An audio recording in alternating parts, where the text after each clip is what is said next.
प्रशांत किशोर अब बिहार की राजनीति में फिर से सड़कों के जरिए सक्रिय हो चुके हैं। बिहार के चंपारण से उन्होंने अपनी यात्रा की शुरुआत की और इस यात्रा का मकसद ये है कि बिहार के ना सिर्फ तमाम मुद्दों को उठाना बल्कि उस मुद्दे पर सबसे ज्यादा फोकस करना जिसके जरिए बिहार में सरकार का गठन हुआ है, यानी महिलाओं के खाते में 10-10 हजार की राशि चुनावों के दौरान देना। और उसके बाद सरकार ने वादा ये किया कि हम चुनावों के बाद 2-2 लाख रुपए महिलाओं को देंगे। अब प्रशांत किशोर ने चुनाव परिणाम की ठीक बात कह दिया था कि हम महिलाओं के हक के लिए लड़ेंगे। वो हार कर बैठने वालों में से नहीं है, वो एक बार फिर से निकल पड़े हैं। लेकिन इस बीच उन्होंने क्लियर कर दिया है कि 2 लाख की राशि जो सरकार ने वादा किया है बिहार की महिलाओं को देने का, वो राशि हर हाल में बिहार सरकार को देना होगा, महिलाओं के खाते में डालने होंगे। और अगर सरकार नहीं डालती है तो आप इसे मान लीजिए कि चुनावों के दौरान वोट खरीदने के लिए 10,000 की राशि दी गई थी। मतलब आने वाले वक्त में आपको हर दिन अब प्रशांत किशोर की सक्रियता देखने को बिहार में मिलेगी। और इस मुद्दे पर वो सबसे ज्यादा अग्रेसिव होने वाले हैं, जिस पर मैं अभी फोकस कर रही थी, यानी महिलाओं के खाते में अब 10,000 नहीं बल्कि सरकार के वादे के मुताबिक 2-2 लाख रुपए डाले जाए।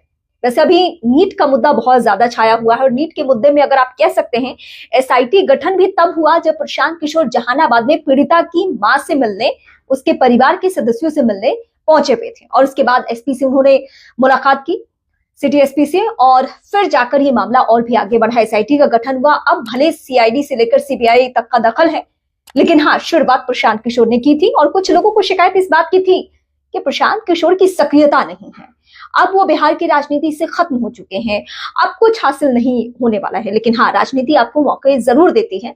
जहां लोगों को लगता है कि आप खत्म हो गए हैं, वहां से भी एक नई शुरुआत की जा सकती है। और प्रशांत किशोर फिलहाल इसी रास्ते पे आगे बढ़ रहे हैं। मैं प्रशांत किशोर को लेकर हमेशा से सजग और सक्रिय रही हूं, इसलिए क्योंकि अगर ये राजनीति इस तरीके से है जहां पे ज्यादातर लोग ऐसे आपको दिखते हैं जिन पर आप भरोसा नहीं कर सकते हैं, तो वहां एक पढ़ा लिखा शख्स अगर बिहार को बदलने की बात कह रहा है तो कुछ देर रुक कर, ठहर कर उसकी बातों पर यकीन करने में मेरा क्या कम हो जाने वाला है। अगर आने वाले भविष्य में कोई बिहार को ख्वाब दिखा रहा है तो मुझे उस ख्वाब पे यकीन है।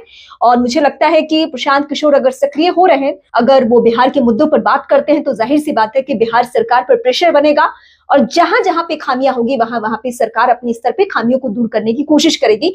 इसीलिए कहा गया है कि लोकतंत्र में विपक्ष का मजबूत रहना बहुत जरूरी है।